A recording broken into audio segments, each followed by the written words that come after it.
ये कोरोना देखिए अब जो 2 साल पहले जो टेरर था वो बिल्कुल नहीं होना चाहिए।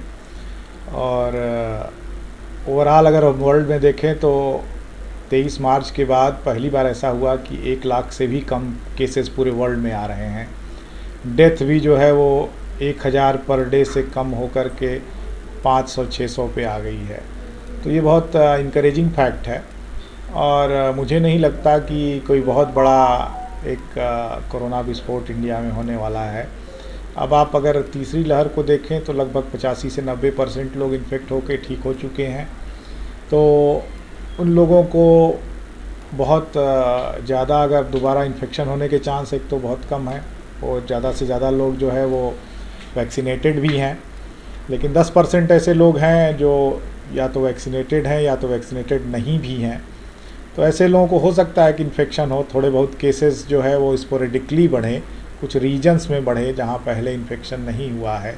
लेकिन एक इंडिया वाइड पूरे भारत में एक बहुत बड़ी लहर या पूरे भारत में एक साथ इन्फेक्शन बढ़ने की कोई संभावना नहीं दिख रही है, क्योंकि ये जो वायरस वेरिएंट भी है ये कोई नया वेरिएंट नहीं है, ये एक सब वेरिएंट है।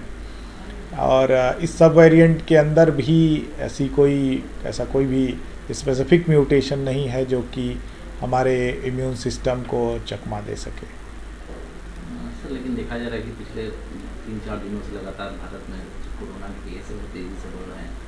यूपी में भी है, तमाम स्टेट्स में मरीज लगातार सामने आ रहे हैं। जी बिल्कुल, केसेस देखिए कोरोना की फ्लक्चुएट होती रहेंगी, और एक लंबे समय तक आप देखें कि पिछली बार के वेव के बाद एक काफ़ी लंबे समय तक जो है वो केसेस घटते चले गए हैं, और लगभग 180-190 दिन बाद फिर से केसेस थोड़े बहुत बढ़ रहे हैं। लेकिन ये स्पोरेडिकली ही होंगे और कोई बहुत बड़ी वेव की संभावना नहीं है। क्या फिर से वैसा जान माल वाला खतरा हो सकता है, या फिर ये नॉर्मल ही लोग होंगे और फिर ठीक हो जी बिल्कुल नहीं। अब देखिए ये वायरस जो है वो तो ह्यूमन में आ चुका है, तो अब इसके पूरी तरीके से ख़त्म होने की संभावना न के बराबर है। तो ये सर्कुलेट करता रहेगा, लोगों को इन्फेक्ट करता रहेगा। लेकिन चूँकि अब ये हमारे लिए कोई नया नहीं है, तो हमारा इम्यून सिस्टम इसको समझ गया है, तो कोई बहुत सीरियस होने की बात नहीं है। लोग वैक्सीनेट प्रोटोकॉल जो कोरोना का है वो सरकार भी हमेशा प्रेरित करती रहती है कि लोग उसको फॉलो करें, और लोग लगातार उसको फॉलो भी कर रहे हैं।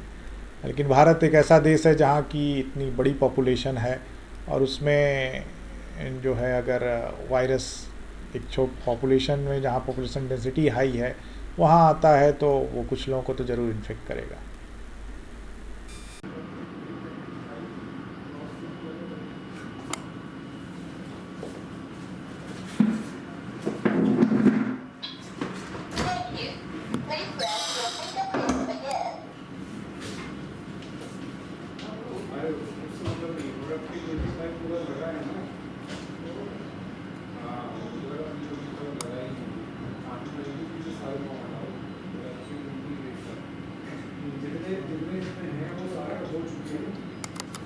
हमसे जुड़े रहने के लिए हमारे YouTube चैनल को सब्सक्राइब करें और नई वीडियो की नोटिफिकेशन के लिए बेल आइकॉन को दबाएं।